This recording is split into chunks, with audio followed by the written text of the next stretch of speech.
biso tozo lukato avancé bango bazolinga toujours bazongisaka biso na badialogue tolobi cette fois-ci biso tokolinga badialogue te vrai faux mungu antobolo tozosignale yo makambo ya onatra shorbe okende azosala ata mosala moko si lelo oyibi yaya nazokosa te nazoyebisa bino verité na badepte na ye oyo tozobenga ministre assemblée provinciale tala mikolo oyo bapetio atie bango na oyo tobengi chaque arrêt oyo bazoko nani bakomi barulage nazo comprendre te papa ka songo omona te babotola barulage oyo tobengi monopole biso twana besoin basala biso suivi mpona transport ekitaka me na ye komona bango na bare wana baza soki batali oyo tobengi omoni bapapio bazobamba na bamituka baza na bapareil moko bake babrake yango bazwi kamera babrake bazwi chaque mituka na bazozwa 1000 francs na comprendre te bango moko mpe bazocontribue na komatisama ya transport fo combattant yango tokoyebisa papaka songo tala oyo tobengi tala makambo oyo tobengi ya transport balongola nanu bagene oyo bacece bango na biso toza na besoin na bango te yaya lobi kutunga moko na landi bato oyo tobengi baopg oyo baolandela papo mpo na biloko ya kolia bato bakendaki formation lobi na landi bango moko bazoprete serment au service au ministre au tobengi ya économie ou alobaki il faut lancer au tobengi inspecteur na terrain lobi na moko na landi bango bazoko ko prêter serment parce que semelo babi semelo bazo banda il faut balancer bango na terrain balandela oyo tobengi contrôle ya bandeko oyo bazolakisa volonté te po ete biloko ekita il ne peut se vivre Combattre pesa ngami beloma il ne peut se vivre. Viva! Fatibe. Mohamed Ibe. Beka Mukishibe. Mukwantomolo be. Président ya Union africaine be. Yaya na yebi sakabino Fati azali kitami kijamambu. Yaya azali lokola ba mikolo oyo biso to kolanda. Papa parce que bino botala ba image ana ya mama mananina na mbushumai. Parce que lobi na ye ko préparer koya mokonza mboka. Après ko sala tourner na ye libanda ya mboka azokita na mbushimai na landi lobi président Gilles Kaloubi na sepeli mingi na bana mwa luse na sepeli na bana mwa jadi na sepeli na bana oyo tobengaka jibumba jib na sepeli na oyo tobengi na bandeko na biso mingi oyo bayambi ye surtout bapiri bamasa bachinois oyo bayambi ye kuna na staff oyo tobengaka yango ikasa ya ndeko oyo nabi molimo mo ikasa jelungwa ekende ni l'essence effet yaya nayebisi yo bayambi président Gilles Kaloubi na Mbushimai na ndenge kosakana te il ne peut se vivre yango tokoyebisa papa na biso azala lisu likolo ya nini parce que tolobaki ete soki omoni ndokisala nini combattant d'élite na actualité politique na biso nazoyebisa yo yeba déjà na moment oyo baministre nyonso oyo tobengi ya Sama Lokonde tozosignale bango bana na exemple ya Sama Lokonde lobi nalandi Sama Lokonde na Kisangani Sama Lokonde azoloba clairement alobi chef de l'état place ye azali azoba nzete na este mobimba awa il fallait kimie swama parce que po ete bino mpe boluka moyen boyeba bocontribue na kotongama ya peuple congolais yango mpe biso mpe tozali na oyo tobengaka mbela ya koyebisa babrukumese na biso na bakartier oyo tovandaka kala mingi te mbula ezali kobeta pourquoi bacarniveau eza toujours salite 20 faux papa tolobaki ete mpo na kotonga mboka ezali na concours ya nga na yo nakoyepesa comme exemple awa tozali na avenue du marché ezali salite soki Chantini Ngobila azalaki na biro ya bien alingaki kosola bato ya bamapango oyo asoli na voisin oyo alobi eloko nini tokoki kosala na balabala oyo balingaki kolongola mabele oyo batie bamakadam ozomona quartier par quartier ezali kodevelope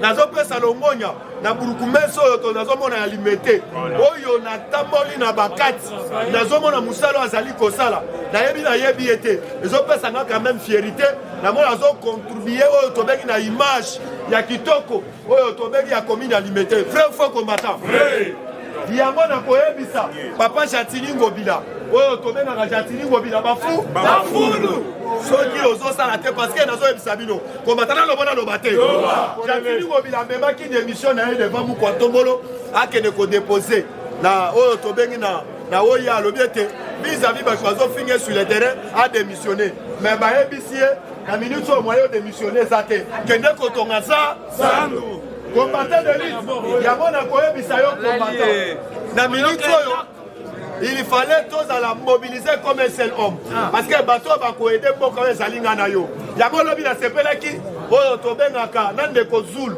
oyo soki balonaka émission moko ya ndeko Zulu oyo apesaki nga fierité makasi nalangi moto oyo azali na culture lokola Burundi lokola Uganda oyo babengi mpenge nalangi elobi na oyo tobengi na plateau azokele plus loin ya kolobe te bomoni basoda américain oyo baye awo bazali oyo tobengi bamasa ya make amen administration oyo même oyo tobengi ya baaméricain bayebi bango te yaya il ne peut se vivre mais à quel plus loin ya qu'on peut sa réflexion par rapport à ba idée na ye mais alobi était des sièges nazomona ngo quand même ezosimba te mais baye korapele bayebisi ata kozala motema mabe makasi alobi baaméricain baye na mboka oyo lelo te yaya nakotuna bino base ya kamina ezalaki ya banani il fallait korapele presque penge azalaki na ye congolais yango lelo na ye lelo mpo lisusu mpona korépondre ndeko Francis Kalombo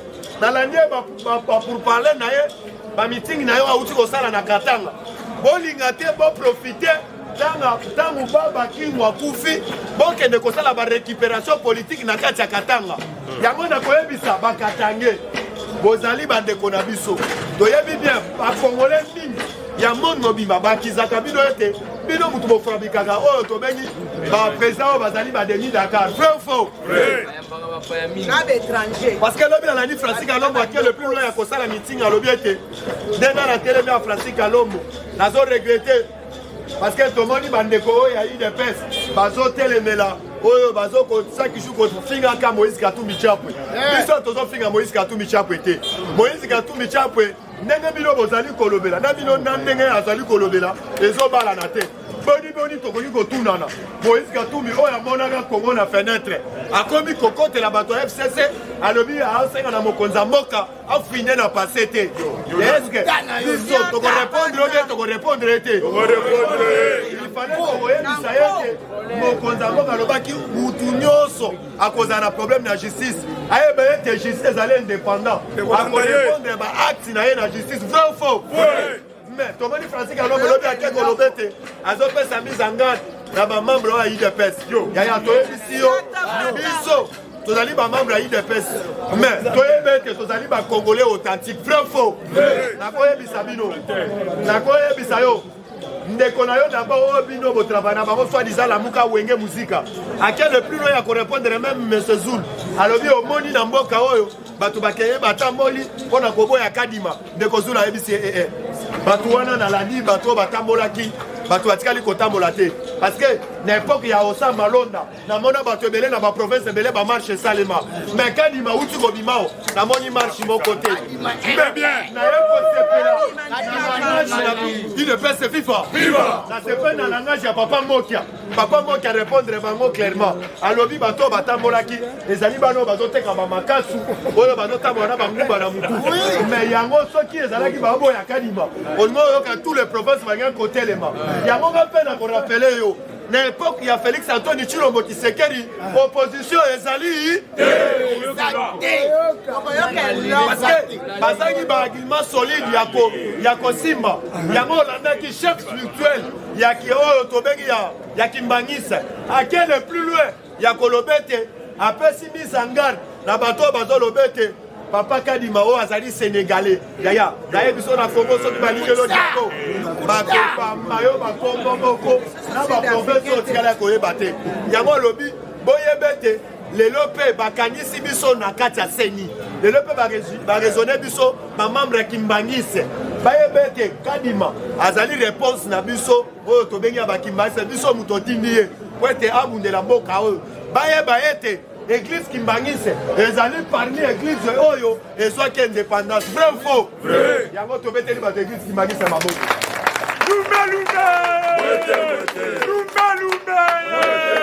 oyo koya yaya toyolo bango pamba te toyebisi bino église kimbangise na élection président Chila alobaka o ezalaka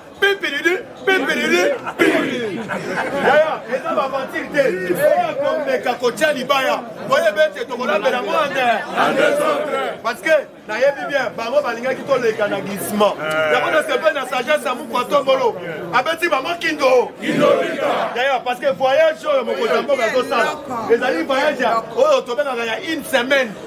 Parfois, on a attaqué 4 semaines.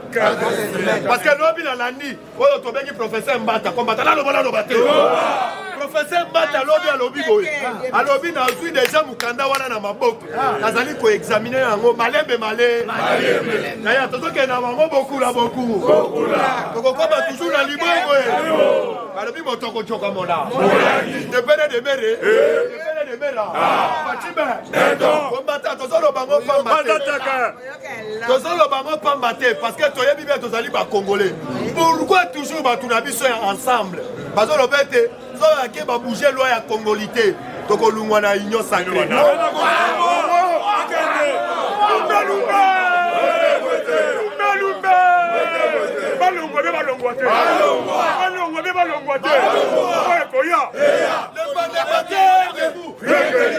Le parlementaire debout. Le parlementaire debout. Bande kona biso ya wana. Abazo ba audio na yo. Azu ba audio na ngai. Bazo kene nango ine basangisi. Bakeko tamba nango ba ambassade. Bazo kene ko l'accepter. Botala bango ba hôtel na loi ya congolité. Yaya, toyebi bien tozali ba congolais. Bazali na exemple ya kopesa biso te. Moïse Katumbi Chapwe akende kotia dérangement na ye na Zambie.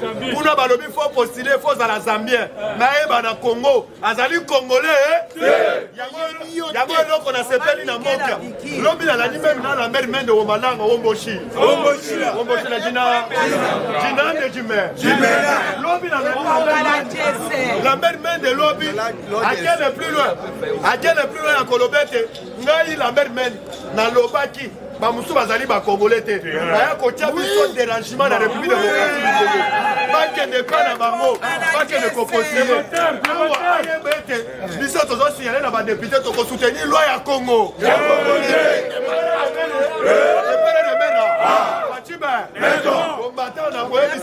Il fallait qu'on soutenisse Fati parce qu'Azali Congolais, on a des pères et des mères. Azali est le seul président, on a pas na bango. On a maman na ye. Yango to signaler sous na papa Kasongo. Papa Kasongo. Mikolo yo système comme ya bombé na terrain. La sepeli na mécanisme malamu. Bombé mikolo yo et matina top. Tolingi ba service so bazokoya. Sur le terrain, pas soit Kambon, on a poche à Moutouté. Parce que tout le monde qui l'a dit, au Kangabacheno, on va te bomber. Ma famille va commencer à la mango, va au corrompre. Maman, dans la mois, on a eu le lot, à la bombe, là, on a pris une semaine. Si on a dit Moutoupo, Moutameli bombe, au Koutané, Nazela, à Zotalo, mis soit Kokanga. Mais bon, il faut que nous ayons Moutouka. Parce que tout est bien, parce que tout a été. Il y a un peu de Congolais, tout Soumana. Ma gêne, à Zotalo, on appelle ma gêne. Tosungana parce que yeba déjà papa ya oyo ba envahir biso na République démocratique du Congo yeba déjà na moment oyo bazo lingete basi sa jeunesse nyonso parce que lobby totele na kamboka na biso te Congolais na ko rappeler le tous oyo tobengaka Mukwantomolo akende na kan kokolo toke na mort ka kan kokolo tokuti mama zoteka mikate libanda ya mort et ce qui singai banda la botama banda na kola maintenant nous tenons mona bazoteka mikate libane ya mort yaya azotso na quel kongolo makambo zo sale makuna dozo sengete il fallait même Christian Chiwewe même oyo tobeki Célestin Mbala baluka moyen ba identifier oyo tobengaka ba militaire nyonso na nani ne eloko nyoko ikosala na ka ne eloko ikosala na ka te vrai faux combattant mpona lelo ngai na sutawa natikeli mesi ya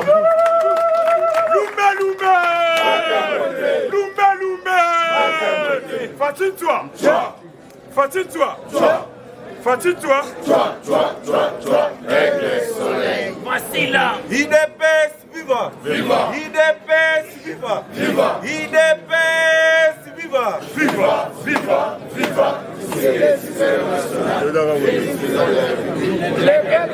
Les parlementaires debout. Les parlementaires debout. Les parlementaires debout. Bien qu'il dépasse. Bonjour. Bonjour à tous. À propos, il y a Denis Kadima Seni, Bobangate, Denis Kadima Demutaza Bini. Basala qui 5 pièges, Zala qui n'a pas mis à deuxième tour. Il est pas vivant. Ceux qui 5 Basala qui n'a pas les politiques, mais les Balinga qui va dire deuxième tour. Donc, on a bandima qui deuxième tour, place et Bouma qui va mourir. Denis Kadima Tanwaye pour Bima la deuxième tour. Balouki Bakoutana, chef de l'État. Il va au Basolana, chef de l'État.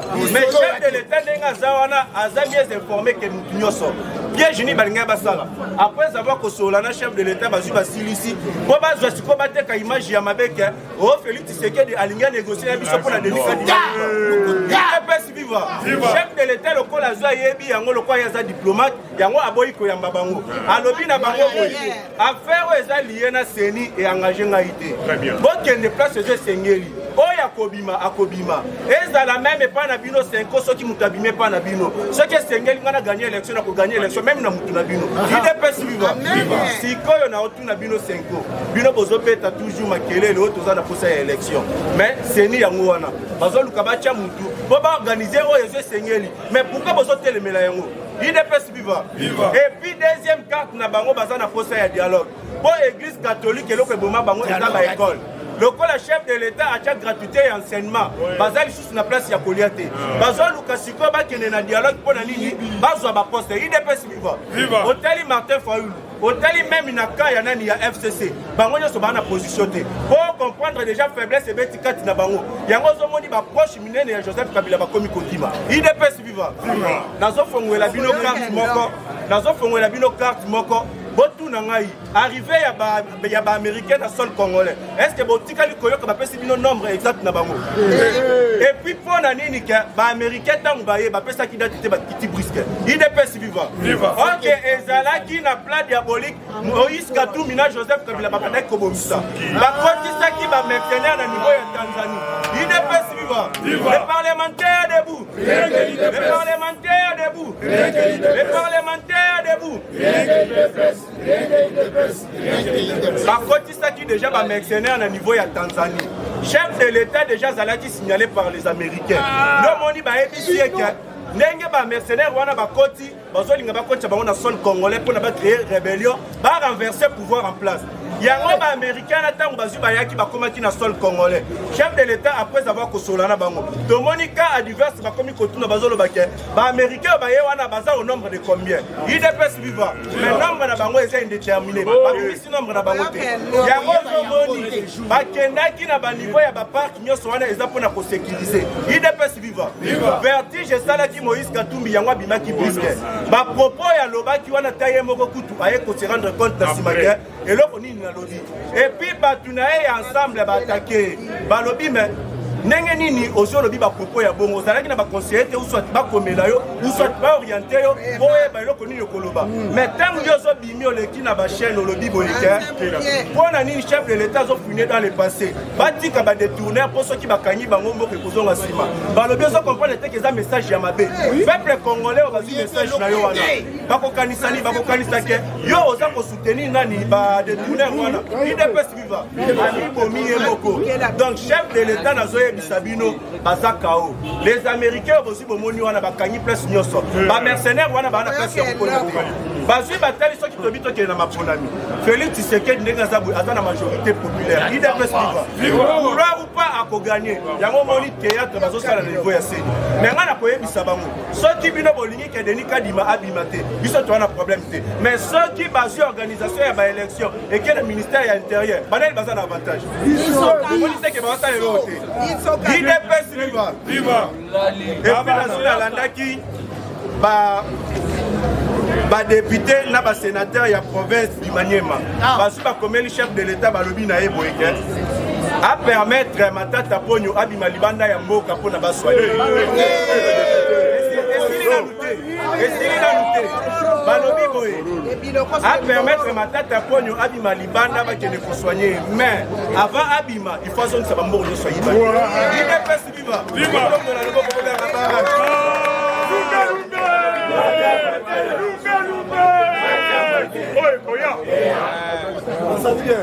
Et puis, à niveau de Sud-Kivu, nos FARDC va récupérer 3 localités dans ma boque. Il y a assaillant. De mettre la banque ma boque. chef de l'état alobi ke bientôt tozokende na 2023 ye aza na posa ntango baélection ekosalema parce que biso towana posa baélection ntango baélection ekosalema il faut tina baniveau ya este wana bavote il faut insécurité ezala te yango chef de l'état a doté na no FARDC des hélicos de guerre na 10 drones de surveillance po batala na niveau ya Ituri na Sud Kivu kuna nyonso contrôle ezala total IDPS viva la Fachi Beto Maboko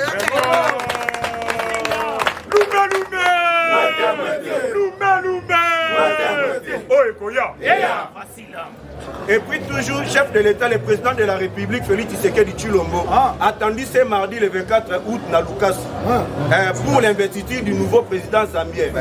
Après, il viendra à Berlin, en Allemagne, pour assommer Moko Kosali Makuna. IDPS viva. Et puis, na OSE Landi Lisusu, Félix Tshisekedi débutera sa tournée dans l'espace du Kasaï au mois d'octobre. Pour Bango Babandaki Oselae, à l'Obibo Zala Kalme, na Koya Kunape, na Yoka Bakosa Nabino. Chef de l'État banda ya na pouvoir biso awa aota la biso te mais yaza na un tribal chef de l'État Fachi Beto aza tribaliste te mais bino moko botala depuis arrivé na ye na pouvoir soko zotali ba place mususu bazo sala mais pas na ya sala lo te IDPS viva c'est juste pour démontrer bango que ye aza na un tribalité aponaka te oboye IDPS viva mais bango batala ka ke lokwa bango bazala bato ba piège Fachi Beto c'est un diplomate atala ndenge na ye ki na pouvoir soki na lobina banda na niveau ya bakasa ikuna bakobanda koloba nini oye wana aye azosalaka mpona bakasa ye IDPS viva lokola bango bazanga baargument bazwi bakotisi tribalisme na mboka oyo mpona kodivise peuple congolais yango nazwi nasepelaki na un jeune alekaki alobi boye Moïse Katumbi qui se dit ke alingi loi ya Noël Tchani te bon ça va soki olingi loi ya Noël Tchani te nini yango ezozanga yo mpo bimisa peuple congolais wana basala marche IDPS viva nini yango depuis lelo tozelaka yo olobi ke na assemblée nationale soki badopte loi wana eza lokola ligne rouge yo na bato no bokokite gouvernement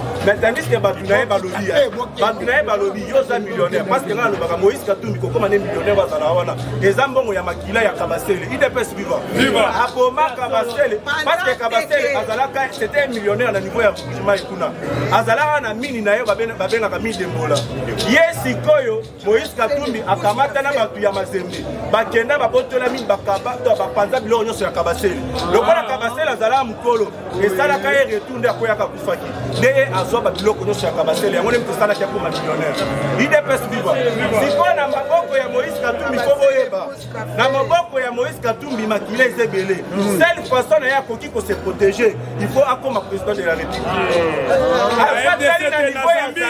na niveau ya Zambie jamais okoyela bango bavanti parce que na Zambie bayebi ke ye ndenge azala na c'est un juif sikoyo moyen na Zambie mpe akende kuna eza te po kuna mpe fozala Zambie de père et de mère sikoyo ye lokola monaki Noël Tchani ye mpe Noël Tchani alandeli makambo nyonso ya Moïse Katumbi alobi te mpona tosécurize mboka na biso tokende lisusu na baerreur te il faut oyo akodirige azala congolais de père et de mère nde place elelisa Moïse Katumbi yango wana IDPS viva kombata bobetele ata mpona analyse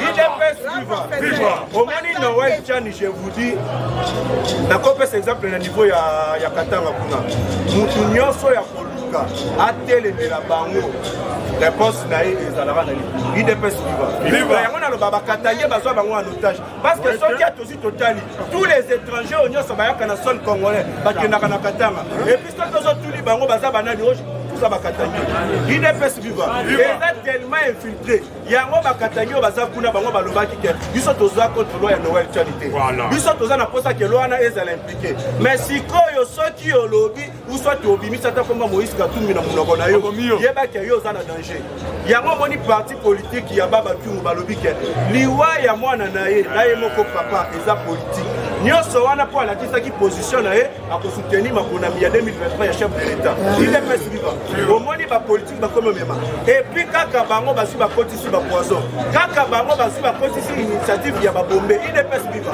mpona koboma peuple congolais po bazwi bamoni ke cette fois-ci les jeunes bamisimbi na maboko balobi que cette fois-ci biso to autorité te que un étranger a dirigé biso puis tozota la social chef de l'état IDPS viva tozota la chef de l'état on a que biso banzela bazobongisa tozota la social les autres qui ne malamu mais le rôle à Kabila abongisaki ba carte na ye abongisaki ba pion na ye yango zomoni que so chef de l'état ngasala boye détournement ya makasi akende boye ba détourner asala boye ba détourner parce que zalaki carte pour pas bien préparer IDPS viva mai na koloba pona kobangisa bato batika koyiba il faut batia ba peine de mort oyo azui ayibi il faut peine de mort IDPS viva parce que ceux qui batia peine de mort wana ekobangisa bango parce que tozati lelo tozomona ke ba oyo bazoyiba wana bazongisi combien ba oyo bazui oyo ba oyo bino bolobi ke bozi bokangi est-ce que eloko nini oyo bazui bazongisi donc bakomi ya kosigner bakomi osala boye tika ngai nayiba soki bazui bakangi ngai bomengo na ngai ekozala le jour nakobima nakokontinue na yango le peuple congolais oyo bino bozoyiba oyo bino bozoboma ye social ezokoma mpasi kuraki boyibi na bino bakosa sorti ndenge nini yango tosenga na chef de l'état il faut loi mo ya makasi ekota oyo ayibi il faut bapanda ye IDPS viva le parlementaire debout le parlementaire debout le parlementaire debout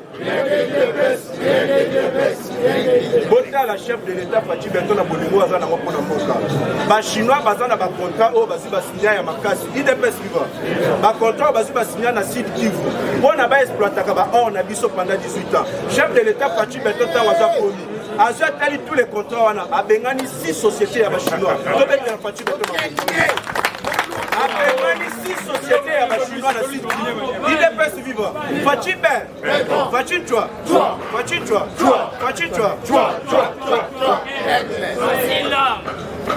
et puis lisusu mpona kokende na koshite mpo baprésident bazebele chef de l'état alobi boye IDPS viva asengi na peuple congolais to se mobiliser tozala motu moko totika ba un tribal ediviser biso te soki un tribal wana tozwi yango totia yango na application yebaki tokoyede te po kende liboso force na ye eza kati na biso banda ya na pouvoir baatante leke ebele okino moko boyebi atie social na terrain bazobundisa yango asala boye bazobundisa yango mais seule force na ye eza epa na biso des Congolais de père et de mère ndenge moko na ye alobi tozala na bolingo na baparlementaire nyonso baye na initiative bacreye même na baprésident baparlementaire bokabwani ezala baye na bainitiative bapanza biso po bazwi bayebi que ce sont ces parlementaires debout nde bakoma bacommunicateur ya chef de l'état ce sont ces parlementaires debout ntango Fachi Beton azovanda azotala azolanda makambo oyo bino bozoloba ezomotive ezopesa effort mais soki bino bobandi kokende na ndenge ya division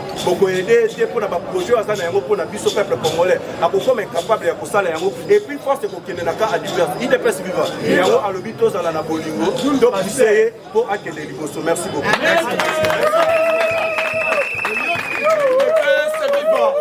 kombata bozongisa vive elonga batei biso bolingo yaya tozali bakongole tolingana nazokotisa notre président chinois oyo alwana bate chinois ya bakongole kombata boencourage chinois boencourage IDPS viva! Viva! IDPS viva! Viva! IDPS viva! Viva! Viva! Viva!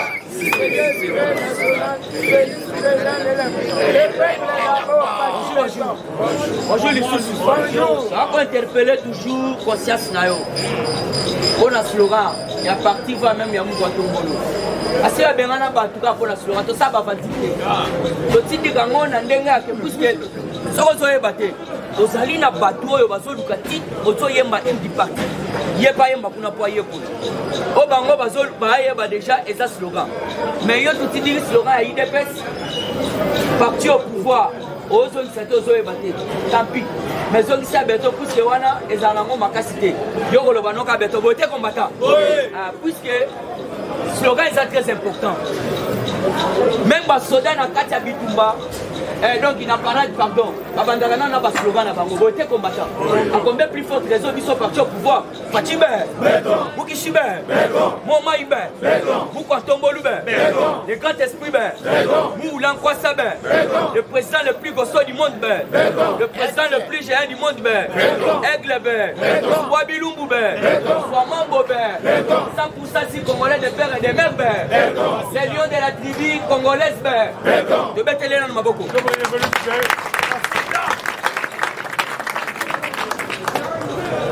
Papa, la politique, c'est l'espoir qui fait vivre. Bon, t'es combattant. Dans la politique, c'est l'espoir qui fait vivre. Vous avez la Bible. Donc, il y a un lima. Puisque la loi est seconde limitée, au monde, il y a un mot qui m'en a mis. Il y a un mot qui m'en a mis. Donc, quand c'est la carte d'actualité politique, les 6 confessions religieuses ont déposé pour la deuxième fois leur PV à l'Assemblée nationale. Mais quand on m'a beaucoup. Les boa. Yoka. Bango va déposer qui pour la toute première fois PV. Au Monaki, Otobengi 5 na SCC. Bango peut accueillir le lobby na bureau. Denge boza wana PV na bango bo considérer na bango te. Koto bake ba formuler pe mukanda bake ba lobby to linga to butana na Fachibe. Fachibe atali ya lobby calendrier za très chargé. Agenda za très chargé. Donc c'est-à-dire balali lima ki akopo. Ya kopo là. Qui de paix c'est vivant. Oyo siko eza pour la deuxième fois. Oyo va formuler, donc on va déposer pour la deuxième fois PV na bango. Si il faut tout nangai PV comme moi nene zakuna Fachibe. Papa, nazo yebisa bino. Banza kilembe basakana keso ya koloba batula pakaba monape. C'est-à-dire au tchèque monia qui vivra mwana mama mwana mama mambu maso na PV ya 6 confessions religieuses tozali na kombo ya papa de Nikadi merci l'église Kimbangisa dobeke l'église Kimbangisa maboko makasi. On a candidaté à papa de Nikadi Mana présidence ya Seni. Papa Kimbango le bagate à Sanine.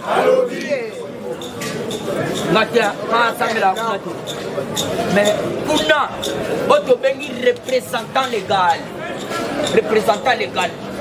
L'église Kimbangiste. Otobenga na minute papa Simon Jankenda. Hein? Comment est-ce voilà. Yomuto Kimbangu Yakaoloba. Pas Simon Kimbangu Kia. Alobi les choix de Denis Kadima, c'est les choix de Simon qui. Attends, ma bonne, tu poses à l'église catholique. Il est fait, c'est viva. Oui. Le représentant de l'église Kimbangiste à Lobi Boé. Les choix de Denis Kadima. C'est un choix où le papa, même Simon Kimbangu, a alors, toujours dans la carte actualité. Côté va formuler deuxième, va déposer deuxième PV, la carte ya bureau assemblée. Si vous côté peut 5 ans à Sotikate, Bangona, SSC Kindoki Yamaka, mais ça Kindoki. Ça Kindoki. Tolo bate. Voilà. Politique au moment à 6P. Pourquoi Boko Yoka analyse Tokosara Nabino? Boko comprendre que non, il y a qu'est-ce qui ne va pas. Bango pourquoi bazoluka bamona bakutana na muko atombolo. Tandis que papa na biso mususu dodo kamba si je ne m'abuse pas. À lobby, il n'y a pas le rapport entre ce que nous faisons et la présidence. Présidence c'est kokota makambo yote.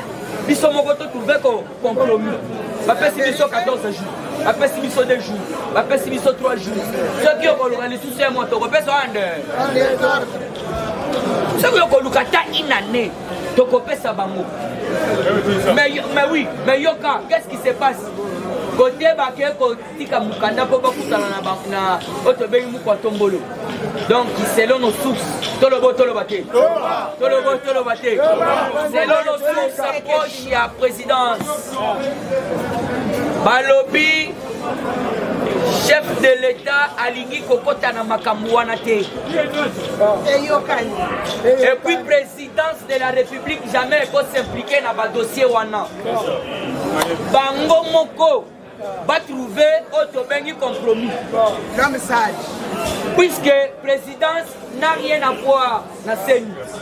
Diplomate de carrière. Implication à chef de l'État awa ezate chinois ndeko na biso paster oyo tobengaka José Nzita mwasi na abotaki mapasa ayaki mpe na présidence parce que po apesaki Fachi na mama Denise apesaki bango kombo ayaki mpe po ete asolicite akota eske akotaki azali bomoko ya bapaster lokola mpe basa. Vous devez comprendre la présidence moyen bayamba oyo ezate pour le moment nous sommes très chargés. Bon, on a ABC bango kona na kisabino beta isate mba moko na Lusaka kuna na Zambie et par après à Kenya en Allemagne.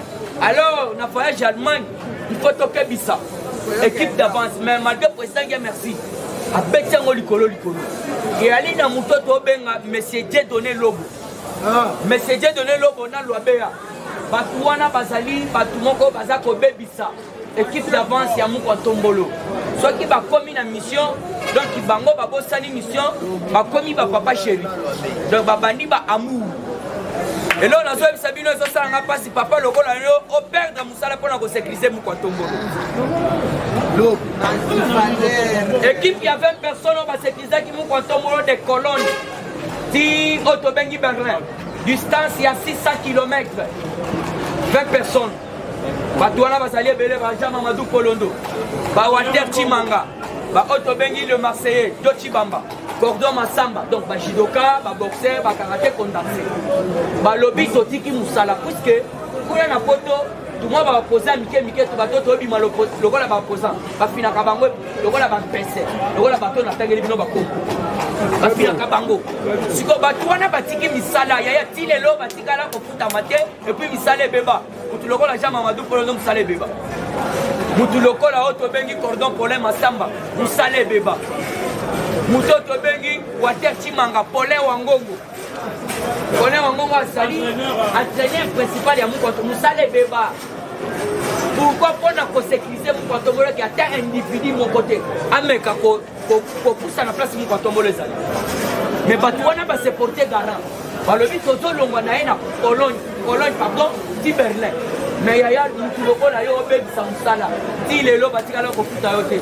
Et d'ailleurs pour votre information nazalaki en contact na muto ya futeni bango hôtel Mobimba mongo ebima la présidence et Dieu donné le boba de tournant mais muto za charge ya kipwana ti lelo azala nyongo na hôtel kuna na Berlin ba dérange kaye papa Otobengi docteur Denis Mukuna makamuna ko saboke botuna yoka so témoin botuna yoka so témoin alala be na hôtel wana o papa Denis afuta ti lelo batiala futa mati alors toko senga na Otobengi équipe d'avance pour batouana baboyaki déjà bakende puisque babebisa musala yangwana tosengi na bango botika Mouko Tombolo te bote combattant pona mbongo totika Mouko Tombolo te po azoya na Allemagne bientôt na Allemagne yangwana tosengi na Armand Mbaka président Martin Otobengi kananga Chitus Chani Otobengi Samba Aimé Bolowa na Bruxelles Angèle Mwanza Marie-Claire Nounou ya Alice Bongo Mukuna donc il a Otobengi Ntemba Bokonde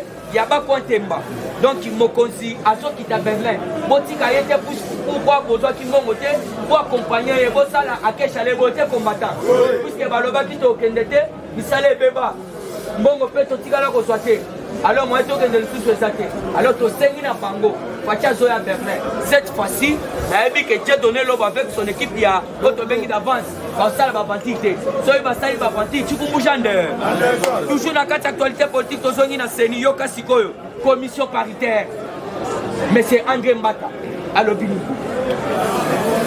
malgré il y a pesanteur de recevoir PV tout ça pour examiner en semaine Mobimba la semaine prochaine tout ça pour convoquer plénière pour valoriser Mbalamoko Otobengi papa Denis Kadima tobetina na maboko makasi tolongi déjà Cécilie tolongi déjà Cécilie yaya tolongi déjà Cécilie pourquoi na yebisa kibino boye deux personnes na biso 6 tozo bendana exemple typique ya mwana simple ya comprendre deux personnes batele biso 6 koto to bendana Est-ce que vous êtes si des personnes vont combien de biso 6? Jamais. Pas ça, quoi. Il y a prière les aïlos au moment madame. Babandaki na musuni, yamana bapanzani pe na musu. Babandaki na musuni na prière te na molimo te na musuni. Osoy babandaki na molimo. Papa Chole nga kate la baninga kubrante. Toujours na carte actualité politique. Wana il faut bien comprendre. Un Ougandais a des arrêtés. IDPS vivant. Un Ougandais a des arrêtés. Intervivé. Il affirme vidéo ezali plus de 143 97 38 47 938 na bois Kelio 97 38 47 938. Alors Biboye, nous collaborons avec quelques députés et les membres de Loucha. Un ADF arrêté. Donc Azali coopéré na Katia RDC pendant plusieurs années.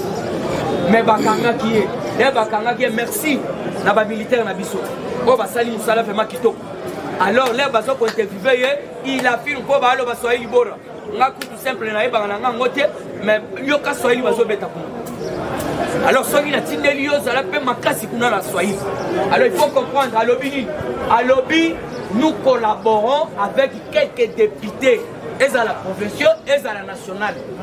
Et puis quelques membres, il y a Loucha, mouvement Loucha. Donc Yoka, ADF Ougandais au Bakangi, par mois, $300. De plus qu'un militaire a refusé démocratique. Mais les députés, il faut topper sa papa Mosso. Il faut topper sa papa Moukanto Molou. À Télémina, sa lobby. Awa, toza infiltré, et ça na classe politique, et ça na katia armée, toza infiltré. Papa Mosso a télémi à Fandi na katia assemblée, pour traiter le logo la ndenge musité. Nous toba nous donnons ça musala. Papa wana yé ko ça musalobi a zoti histoire. Aloba boye. Alobi, il y a quelques mororo dans la salle. La Katia, Alobi, pas député pour qu'ils soient mororo dans la salle. Voilà.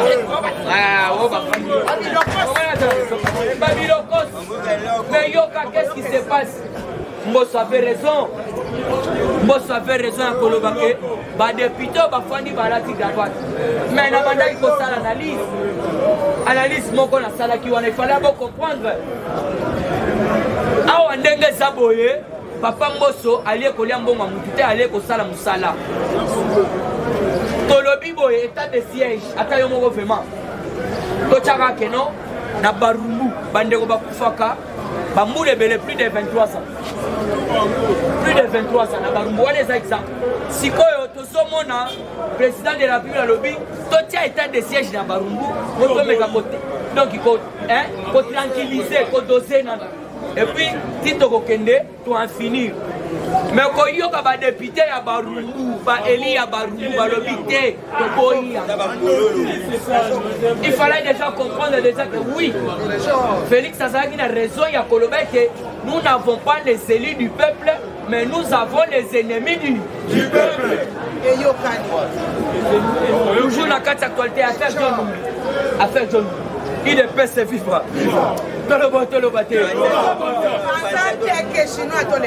Numbi Azalaki accusé pour association de malfaiteurs, assassinat, torture, enlèvement illicite. Et enlèvement illicite, voilà. Arbitraire. Sikoyo, c'était le 14 juillet, si je ne m'abuse pas. Au Babandaï Kolukaye.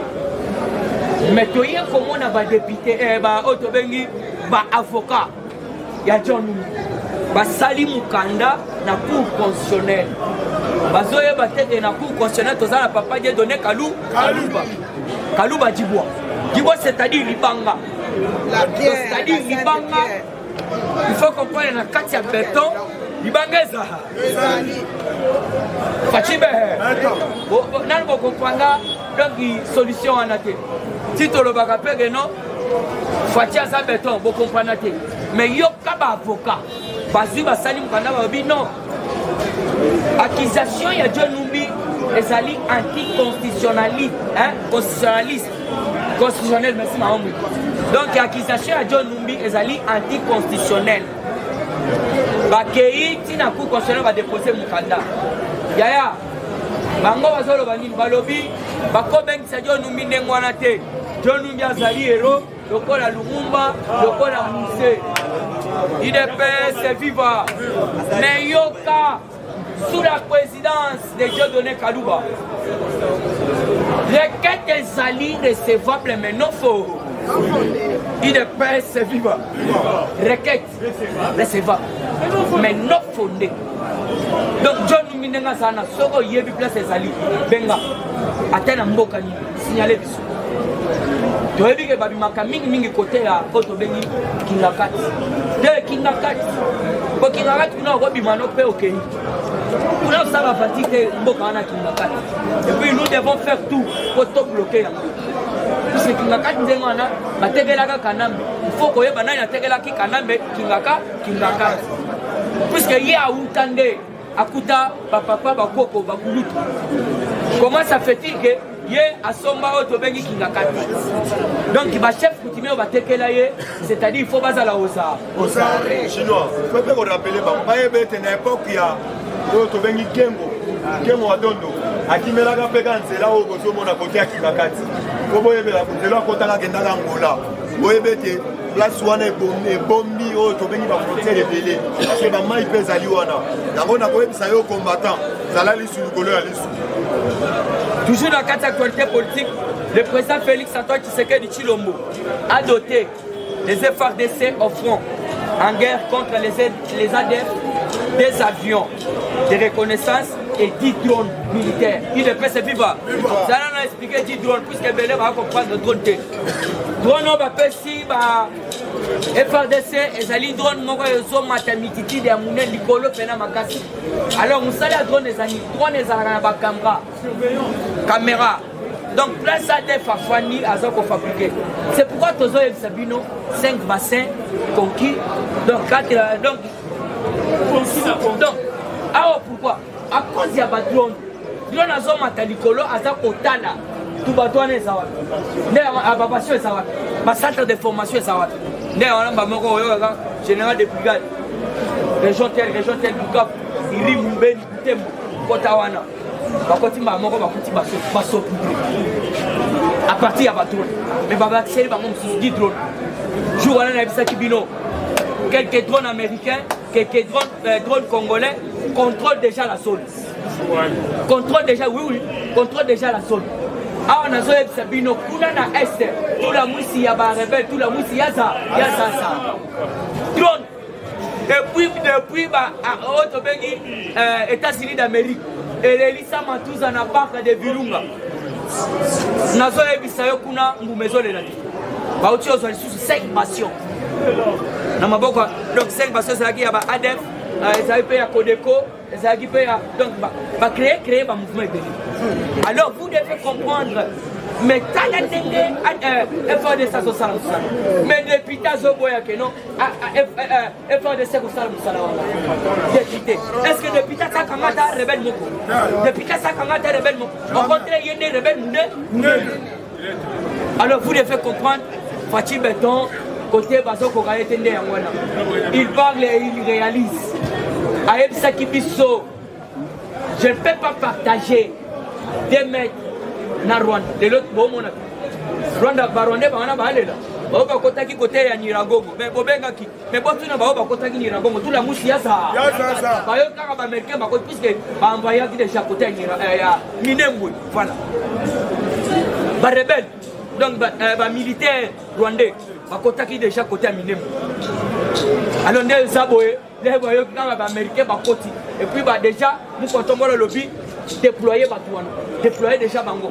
Alors, leur déploiement est bandé au Salam. Tout la mousse, il y a ça. Alors, il faut comprendre que l'état de ces autres qui est quitté. Alors, on a quelque chose. Monsieur Sabata Nakalombo Francis. À cause de ça, on a vu sur IDPS. IDPS est parti au pouvoir. Et a participé. Donc, la fille est née de l'opposition. La fille est née de l'opposition. Oyo Lelo est valorisé par Koubouna. Mais c'est nous. Puisque le président Félix Antoine Tshisekedi a outil na katia base. Et ça, vous êtes combattant. Et puis, ça, vous ici, Bakuluna. Bangwana va réclamer Jatini. Et puis, pour votre information, pour l'andi Jatini, il y a condamné Félix Keba na Mukwatombolo. Mukwatombolo a télémé à Edisibino, mais Nazokamo. Il y a un dégonangaï. Vous comprendre que Jatini a zana likanissimana ya kotongaza. Mais bon, tu as ton azar, pourquoi il faut déposer votre démission? Batali peut par le bureau d'émission. Jatini Mobila, moi, démissionné, quelle bonne politique à Félix Antoine Tshisekedi? Naebisa Kabino Torozana procès ça. Et l'autre ça. Voyez Kauki, Nazabanda Koloba. On a déposé. Agagwa Zabatana, Francis Galombo. Zabatana Zali Rwandais Moudé.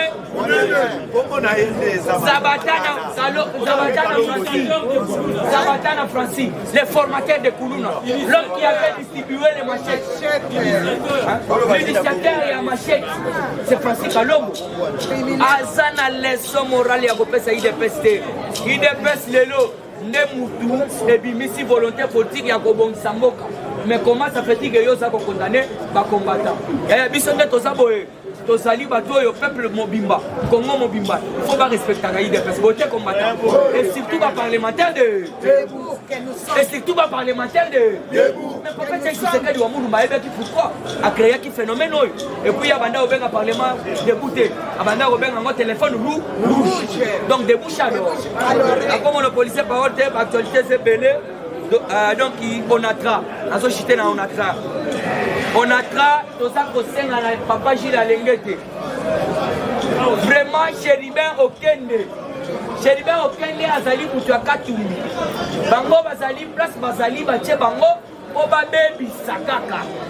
Ah on est dans le Sabino Chéribin Okende a détourné Mbongo, il y a département Autobeng, il y a RLT. Donc redevance terrestre. Donc plus d'1 million de dollars.